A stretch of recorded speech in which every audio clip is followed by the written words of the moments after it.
جی بھائی السلام علیکم. میں نے سوچا ویڈیو ریکارڈ کر کے بھیج دوں. شاکر بھائی سے میری بات چیت ہو رہی تھی ابھی 2-3 دن پہلے.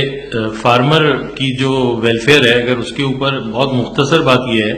کہ فارمر کی ویلفیئر صرف ایک ہی چیز کے اندر قائم رہ سکتی ہے، وہ ہے ایسوسیشن. پوری دنیا میں یہ ہوا ہے اور اب ہمارے یہاں بھی ہونے جا رہا ہے کہ جو بڑے بڑے کمپنیاں جو اس کام میں آ رہی ہیں وہ چھوٹے فارمر کو اس نیت کے تحت نہیں، بلکہ یہ قانون ہے کہ چھوٹا فارمر مر جائے گا اور صرف بڑی بڑی کمپنیاں یہ کام کر سکیں گی. تو جتنے بھی لوگ 50 من یا اس سے نیچے کا دودھ روزانہ بیچتے ہیں ان سب کو ایک اسٹرانگ ایسوسیشن کا حصہ ہونا چاہیے، تاکہ ریٹ کے معاملے میں، ونڈا گھاس سب کے ریٹ کے معاملے میں اور دودھ کے ریٹ کے معاملے میں، پیکاروں سے ڈیل کرنے میں،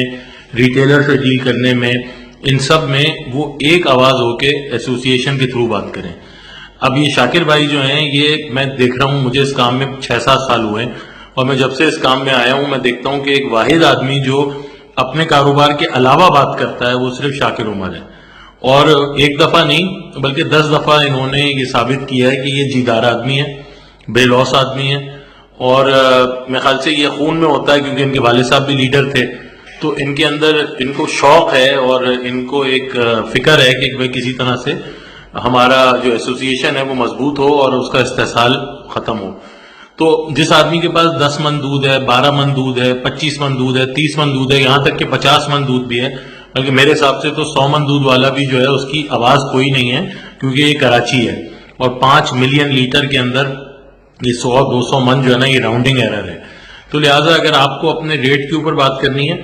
اگر آپ کو گھاس کے ریٹ پہ بات کرنی ہے، چوکر کے ریٹ پہ بات کرنی ہے، تو اگر آپ کی ایک ایسوسیشن ہوگی، کیونکہ جو بڑا لینے والا ہے، مثال کے طور پہ کسی کے پاس اگر 2000 مال ہے تو وہ تو خود ہی امپورٹر سے بھی بات کر لیتا ہے.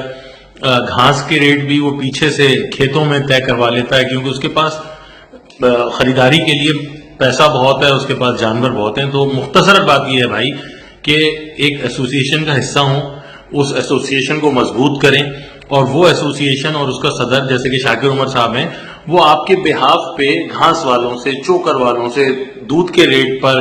پیکاروں سے، ان سے مل کے بات کریں تاکہ آپ سب کو فائدہ ہو. یہاں تک کہ دوائی کی کمپنیوں سے، کہ دوائی کی کمپنیوں سے بھی فلاحی کام کروانے چاہیے، کیونکہ ہم ان کی کروڑوں روپے کی دوائیاں ہر مہینے خریدتے ہیں. تو ان کو